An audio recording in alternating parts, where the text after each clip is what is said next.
welcome to the One Life Podcast, where we talk about things from One Life Church, but ultimately things we think can relate to you and your one and only life. My name is Sarah Inman. I'm one of your co-hosts, and we have been in a series called Centered, and we're exploring worldviews. And our lead pastor and co-host of the podcast, Brett Nicholson, has been spending the beginning of the episodes of the podcast kind of doing a little bit of recap and a little bit of teaching. And so, Brett, it's all you. Hey, thank you, Sarah. And the reason we're doing that, we said at the beginning, was we want to build a Christ-centered worldview, but also build confidence in a Christ-centered worldview and the ability to have conversations. And that's what today is going to be all about, and that's what we've been talking about, because you don't know when you're going to fall into these conversations. People will ask you, and our centerpiece verse has been 1 Peter chapter 3, verse 15. But in your hearts revere Christ as Lord. Always be prepared to give an answer to everyone who asks you to give the reason for the hope that you have, but do this with gentleness and respect, keeping a clear conscience.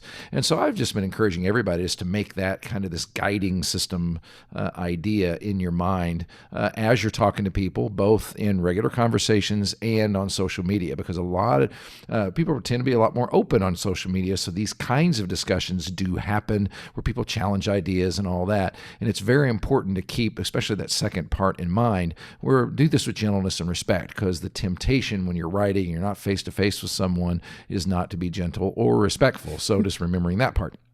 But all I want to do today is I want to remind everybody, every week of this series, I've had a board up where I write down 4 words, and it's really set up as an assessment tool for worldviews, your own and someone else's, just kind of a little model to have inside your head.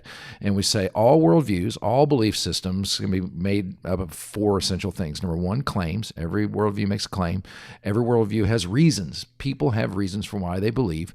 They all have implications that we sometimes don't understand, but it's good to reflect on. And then finally, beliefs lead to actions. And sometimes in the reverse, we'll talk about that apparently today, actions can lead to beliefs, which is true. I should have put it almost a circle because that would be maybe a more accurate way to say it. But I'm thinking in terms of when you're talking to someone, use that as a grid. And what I mean by that is we've talked a lot about and how to have faith conversations really is about asking questions, being curious about someone's life, getting their story. And that's what you're doing with claims, like finding out. And Braxton talked about this a couple weeks ago. He said, you can sometimes get people to say, hey, you can ask them, what do you think the meaning of life is? Or where do you think everything came from? Or who do you think we are as human beings? You ever think about that kind of stuff before? Sometimes I'll start with a simple, what's your church background? And usually people will launch into kind of, and they'll be either negative about it or positive about it, but you can get people to talk about those things. And then what you're trying to do, again, it's not all about telling people something, it's asking people things. So find out what their claims are. And then the next thing is, it can always be very interesting just to ask, what led you to come to those conclusions? And you're trying to get them to relate, I rejected church, or I say it's an atheist. I rejected the whole God thing a long time ago because, first of all, I asked a lot of questions. I have a friend of mine that said this. I had a lot of questions in Sunday school, and I would ask, and everybody would always just come back with, well, don't worry about it. Just believe, just believe, just believe. And it finally got to the point where no one can answer these things. I'm just supposed to believe or forget it because it sounds like you people are hiding something. But that was very, very important to know. And so it was to know that it was very important to him that having reasons to believe was a very, very high priority. But I would have known that if I hadn't asked the question. So that's a key thing. So tracking down why people have come to believe and not judging that one way or the other, because people believe for emotional reasons, people believe for intellectual reasons. Almost everyone forges their beliefs. It's a combination of experiences, relationships, and movies they've seen, or concerts they've gone to, or experiences they've had in school. And so that makes for great conversation ability just to dig into those things. And what we're going to do today, is my perception is that we're having a couple guests. I couldn't be here for the conversation you're about to hear, but it is just walking through someone's story from believing on one level, but then committing to Christ later, and just kind of hearing about that adventure and what his experiences have been like. And so be thinking about those things of how does he define belief, what are the reasons why he did certain things that he did, and just imagine yourself in a conversation like this with someone like this in your life. So just use it almost as a little training exercise inside your own mind. Yeah, you're going to hear part 1 of a 2-part conversation with a friend, Austin Maxheimer, and I had Zach Bilo come on and help me co-host, which was really fun. So I hope you guys enjoy this episode, and here we go.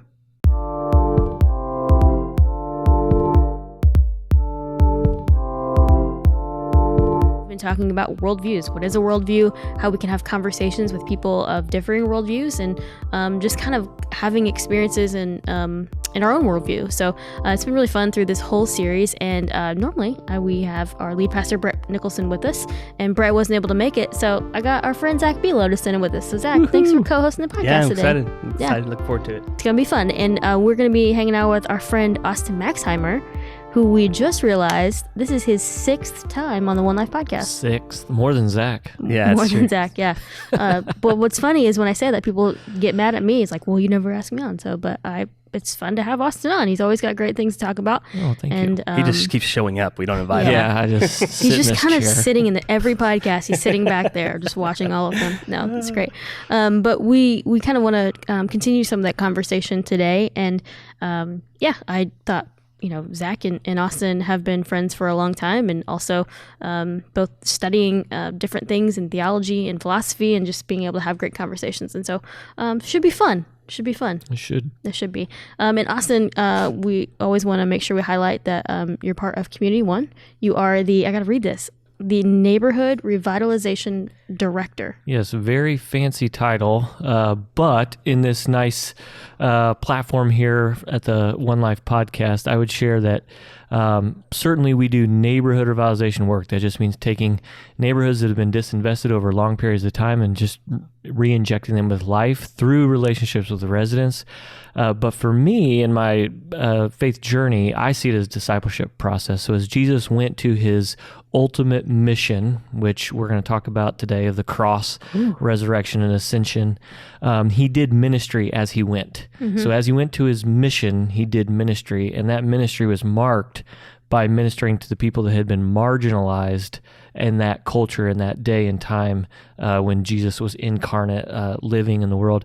And so as a follower of Jesus, I want to follow him into that ministry to the marginalized, and I want to help others from churches and faith communities, and even just throughout our city for the common good, help other people step into the way of Jesus by doing that. So that's kind of like my ultimate motive for doing neighborhood revitalization work, and it's a blast. It's awesome. And I know it's definitely something that is kind of allows you to have lots of conversations with people of differing worldviews, I'm sure. And so definitely something that I want to talk about today. But I do want to start out with just kind of getting a little bit of your story. And I know some of it. I don't know all of it, but I know there was probably a time in your life where maybe I don't know, would you say that you've always believed?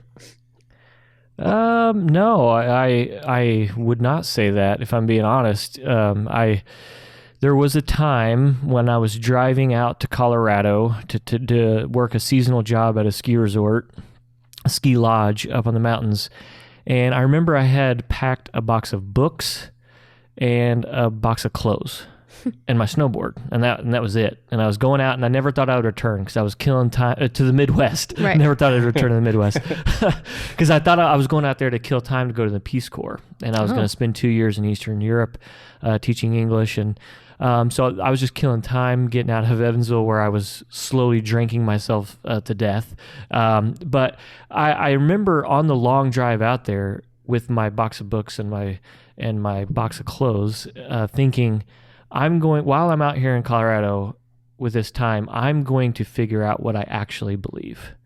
I had set aside my Christian faith in my own mind, and I had decided that I was going to go out there as a blank slate, kind of open book, or open notebook, if you will. And so in the box of books was books on Eastern religions, books on Western philosophy, what's called continental theology or philosophy from Europe, 17th to 18th century.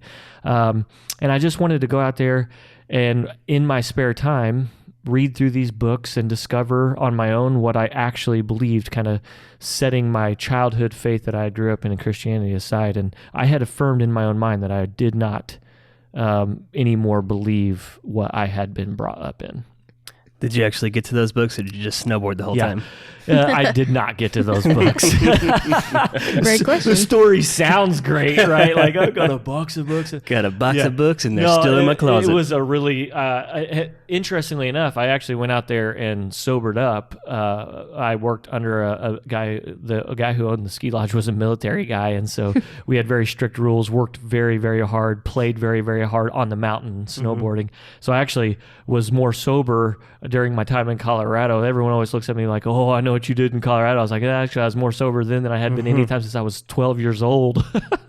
So, but yeah, I did do a lot of reflection out there, but man, I worked hard. I didn't get to even a tenth of what was in that box. But yeah. So you mentioned this, that you called it your childhood faith. So faith that you've been around, you grew up around the church. Yeah, my dad was a youth minister. Dad's a youth minister. He's my youth minister too. Yeah. Oh, really? Yeah. Look at that. And you Matt guys are Brivogels, sitting here. yeah. And Matt Brivogels. Wow, that's a trio that I bet we need to have Danny on here one time just to talk about stories. I would have so much fun. I have a story about your dad from last Tuesday I need to tell you later, but we'll talk about that off the podcast.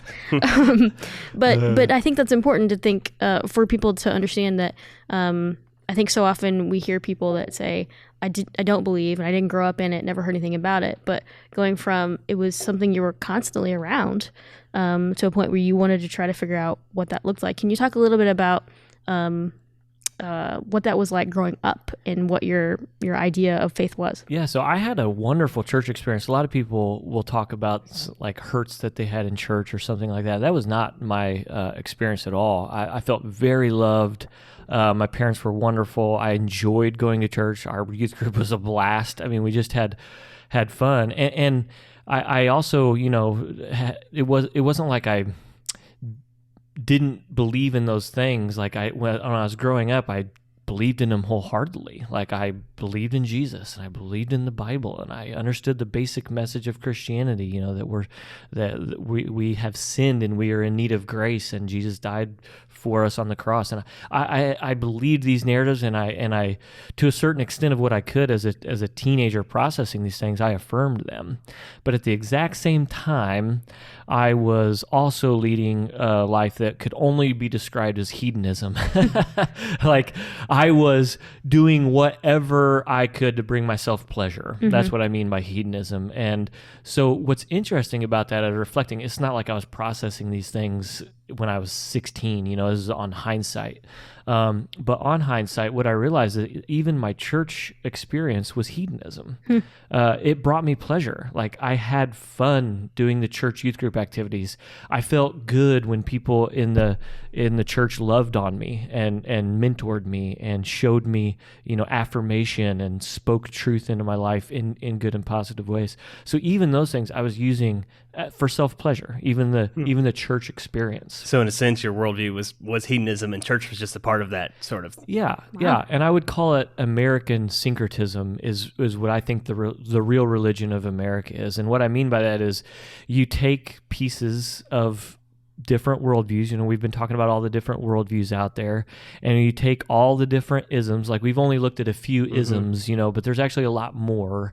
I think there's a few basic ones that kind of these others file underneath, but for the most part, there's a lot more like hedonism, self-pleasure, and so, but America, we take whatever our religious preferences are, whatever feels good to us, whatever we can justify our behavior or actions, and we kind of put together the religion of me, the whatever feels good to me that will justify my behaviors in the way that I want to live. And that's certainly the case. And I want to say for the record, I don't think people necessarily do that consciously. I think actually very few people do that. But I think it's more subconscious that's affected by our American culture that tells us it is all about us. It's about our own autonomy. It's about our own self-actualization. And so the easiest way for us to get to our self-actualization is to piece together a worldview that makes our actions justified, right? Like that's the easiest way forward. It's the less cluttered path, if you will. And so I think we all do that. And the American, especially here in the Bible Belt, Christianity, there's echoes of it, if you will. There's a lot of good things about loving your neighbor and grace and forgiveness, and these are all good things. And so we add all the good stuff, we set aside all the challenging things, and then we live into a worldview that's actually all about ourselves.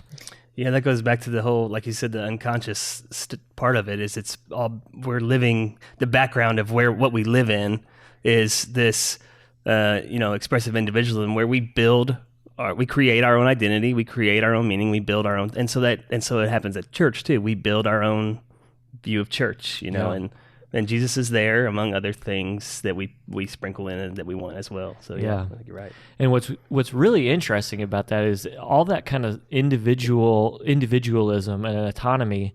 It is good to a certain point. It's actually part of the Christian worldview that we are unique, that we are individual beings and not part of the pantheistic world, right? Like that we are Sarah, we are Zach, we are Austin, and even when Christ comes into and overtakes our lives and the Spirit indwells in us, the part of the Christian worldview is that we retain some sort of uniqueness of who we are. And I think that's so it's like taking that part of the Christian message, which is good, which we like as Americans, but then taking it not to the end of the Christian worldview, which ends at the cross. Oh yeah, and the resurrection. But it ends at ourselves. And it ends at whatever we need to justify our existence or have pleasure in our lives. Something you and I have talked about before, and I always thought this was so interesting, especially for when we're talking to the next generation, whether that's anyone younger than us at this point. And so there was a point where you had said, like, you would do kind of one life on Friday and Saturday night, and then on Sunday it was church. But it was never like this subconscious of, I don't believe that. It was like, I believe I'm both of these. Can you talk about that a little bit? Because I think that's interesting. And I just want to state for the record, I didn't do the One Life thing on Friday or on Sunday. This was before One Life because I was on staff here. I don't want to give anyone the wrong impression. Good point. Thank you for clarifying that. When you were maybe in high school or younger. Yeah, high school teacher. Yeah. So what I would do, I mean, I think this is a story of a lot of people. I would go out and then I would drink Friday and Saturday night. I actually had it down in my budget where I knew exactly how much it cost to drink 12 beers and smoke a pack of cigarettes.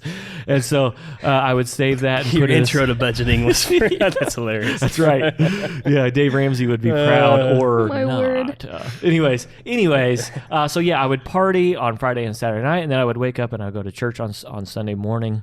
And both of those experiences were very real for me. It wasn't like I was out Friday and Saturday night and hiding from the person I was on Sunday morning. And it wasn't like I woke up Sunday morning and was hiding the person I was Friday and Saturday night.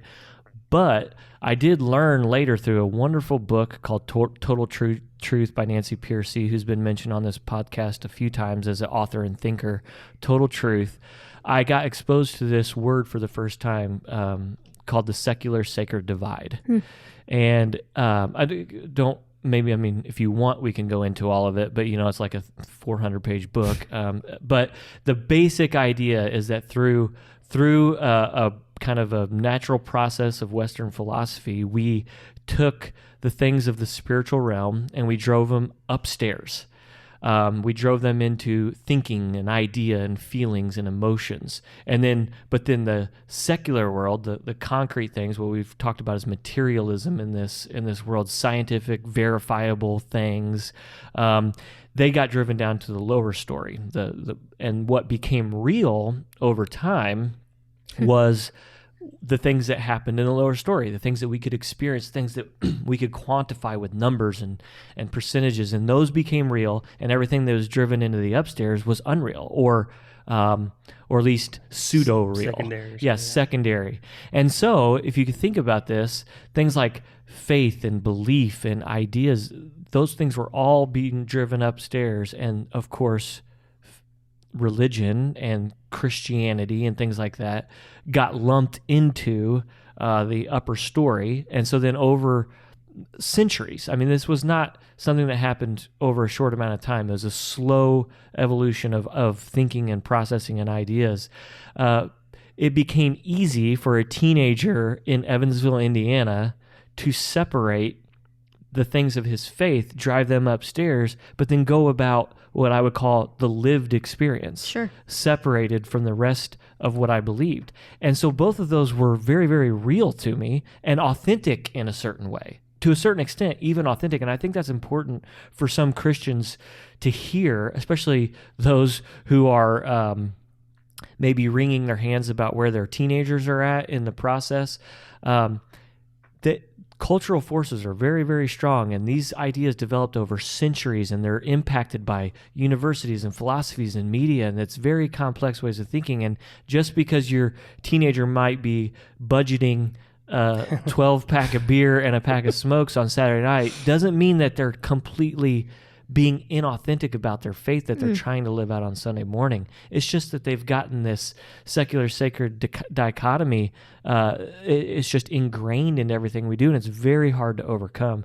But it can be overcome. That's the encouraging word. But maybe don't be discouraged in the process, but maybe understand it. That way you can better help your children through it. That's really good. And thank you for sharing that. And I want to, before we kind of get on, and I want to talk a little bit about this past Sunday, we talked about the cross and talking about, is there a cure? Because we talk about like that there's just kind of a problem, but is there a cure to the problem? But what I do want to make sure we highlight is you talked about going to Colorado and you had these books, and was there a point where you made this decision of what you did believe?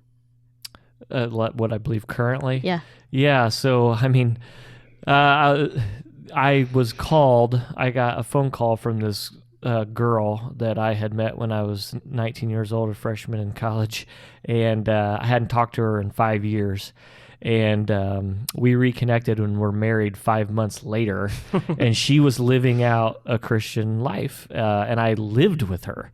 And I saw something that wasn't separated from Monday through Saturday, and then faith was something on Sunday. I saw something, because I was living with her, a very holistic faith life, a life lived in faith. And Christianity was not an attack on, but it was infiltrating every bit of her being.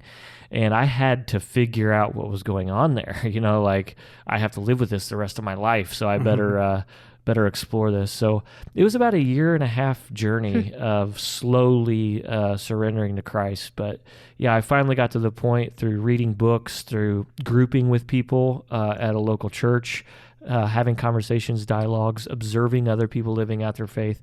Very slow process. But yeah, I did get to the point finally where I realized that I affirmed that Jesus is Lord of my life. So Really? There's obviously a lot more to that story. Know, but yeah. It's a great story. And now you're getting your doctorate. So it's like a whole journey there.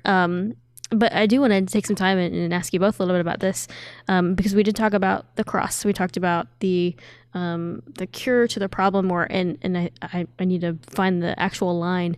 But how can forgiveness be offered, but also I got to look it up. Justice be satisfied. Justice be honored at the same time. And so we talked about the cross, but for you guys, when you're kind of studying the cross, you're talking about the resurrection.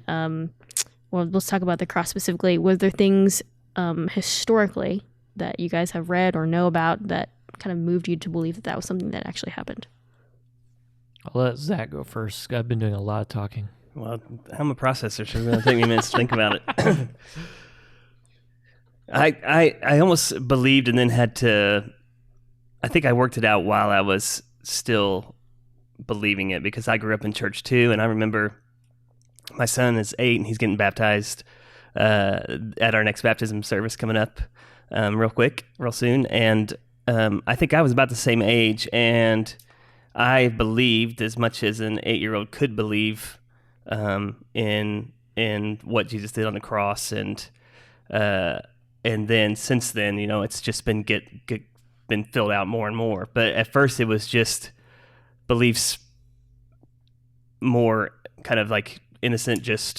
I just believe because that's what you do when you grow up in church and stuff. But over the years, there's been a lot of reasons, both experiential and historical and evidential, that makes me continue to believe in that, if that makes sense. Yeah, absolutely. So it's kind of filled out over time. One of the things that really helped me in historically was just understanding what I'll call growing in confidence in the reliability of the Bible, just in general. That was a big move for me. You know, I had heard these things that we've kind of talked about, these popularizations of kind of demeaning the Bible, that it was written really late by authors that had an agenda, and it was like, there's like this caricature of 450 AD, you know, like 400 years after Jesus was actually alive, and there's like these Roman Catholic people up in the upper room of some sort of conspiracy theory, smoking cigars, like doctoring the Bible they wanted it to be. Understanding that there's actual real historical work out there that just makes all that look so foolish was a major step for me in growing in my confidence from a historical perspective. Just the formation of the Bible, that some of these creeds that, as we've talked about in this series, go to like maybe 3 to 5 years from Jesus's life, and that all of the New Testament letters or Gospels were written before 100 AD, within a lifetime of a person, and then getting older every year and realizing a lifetime ain't that long, you know?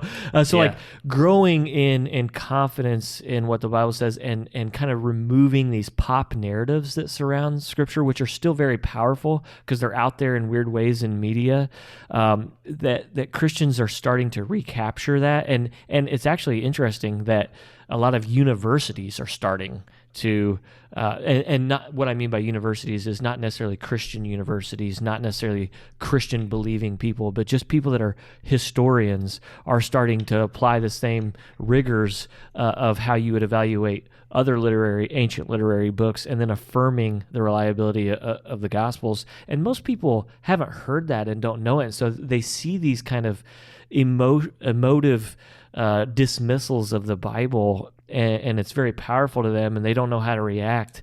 But really reading through them and understanding them for the first time, just the historical reliability of Scripture, gaining confidence in that made all the difference for me.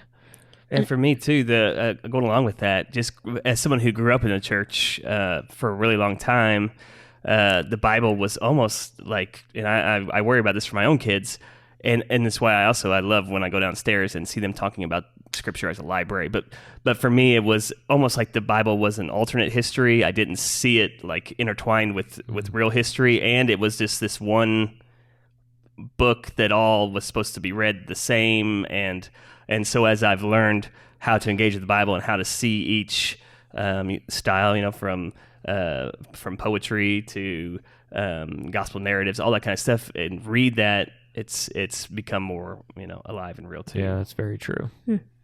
If someone is exploring, they're looking for that information, what's something you would kind of suggest they do, a book they would look at? I mean, obviously the Bible itself, but if you're looking for saying, hey, I want something in a historical reference that says that this was real, any suggestions? Well, Blomberg has a book, Historical Reliability of the Gospels. I think that is one of the preeminent books. And we all know who Blomberg is, but just for the people who don't. Thanks. Yeah.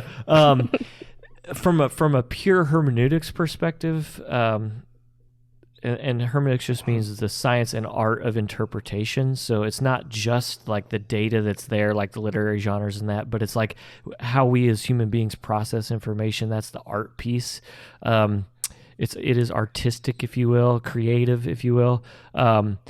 So there's a great book. It's called "Is There a Meaning in This Text?" and it's by Van Hooser. I just could not recommend that book more than enough. It is a very dense read. It will challenge you, but man, as far as understanding the philosophical moves that underlie these interpretive grids that we read the Bible with, there isn't anything better than that. Mm-hmm. Anything to add to that I've read? I'm sure there may be something better than that. No, I know that. Yeah, I know Lacona has. I think it's in our resource center, but it's again ginormous. But that it just shows how much research and evidence there is for the resurrection. You know, he's got a book. And if you don't know Michael Lacona, he came to One Life and spoke last year, 2 years ago.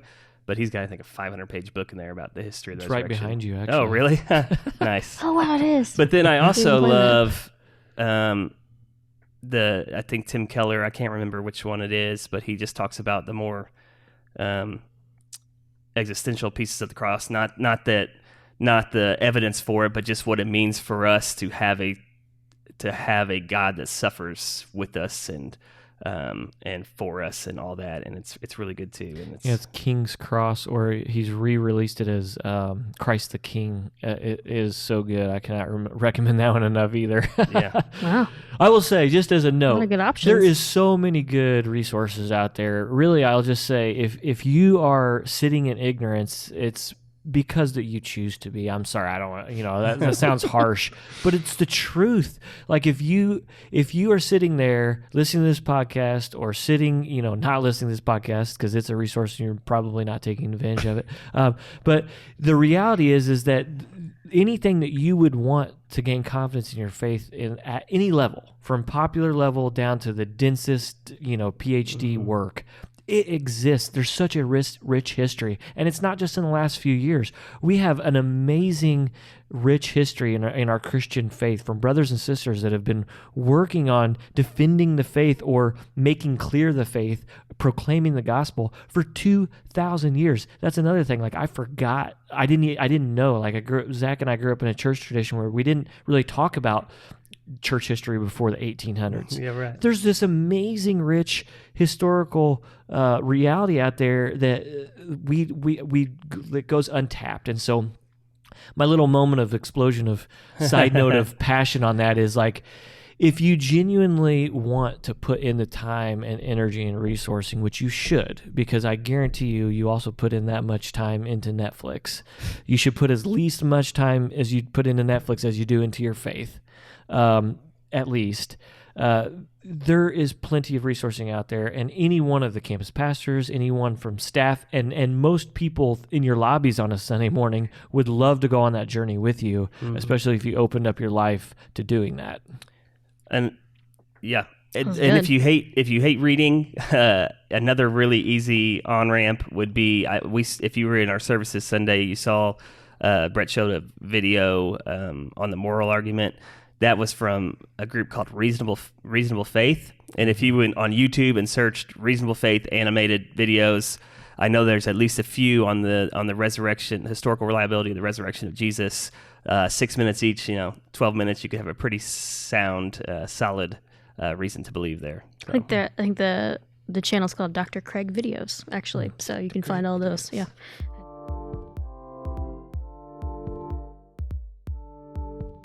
We'd love to hear from you guys. You can email us at podcast@onelifechurch.org. You can leave a comment on YouTube or on Apple Podcast or anywhere you're listening to this podcast. We'd love for you guys to share that out. Let more people hear this great content and have an opportunity to continue that conversation even further. Our music was produced by Micah Robertson and Ben Brock. My name's Sarah, and I produced this episode.